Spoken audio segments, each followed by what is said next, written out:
ಬಂಟ್ವಾಳಪೇಟೆಯಲ್ಲಿರುವ ಪ್ರಸಿದ್ಧ ದೈವ ಕ್ಷೇತ್ರ ನಂದನಹಿತ್ತಿಲು ಶ್ರೀ ವೈದ್ಯನಾಥ ಅರಸು ಜುಮಾದಿ ಬಂಟ ದೈವಸ್ಥಾನದ ವಾರ್ಷಿಕ ನೇಮೋತ್ಸವ ಏಪ್ರಿಲ್ 1ರಂದು ಆರಂಭಗೊಂಡಿದ್ದು ಏಪ್ರಿಲ್ 3ರವರೆಗೆ ನಡೆಯಲಿದೆ.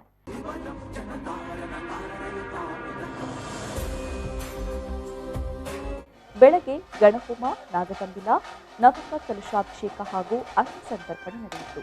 ರಾತ್ರಿ ಶ್ರೀ ಅರಸು ದೈವಕ್ಕೆ ನೇಮೋತ್ಸವ ವಿಜೃಂಭಣೆಯಿಂದ ನಡೆಯಿತು. ಹೆಚ್ಚಿನ ಸಂಖ್ಯೆಯಲ್ಲಿ ಭಕ್ತರು ಭಾಗವಹಿಸಿ ಶ್ರೀ ದೈವದ ಸಿರಿಮುಡಿ ಗಂಧ ಪ್ರಸಾದವನ್ನು ಸ್ವೀಕರಿಸಿದರು.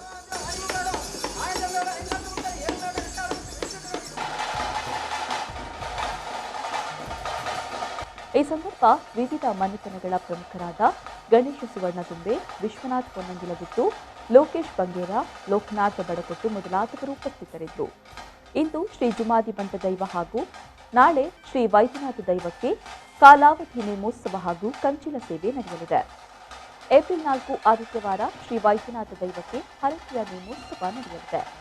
ಸಂದೀಪ್ ಸಾಲ್ಯಾನ್, ವಿ4 ನ್ಯೂಸ್, ಮಂತ್ರಾಲ.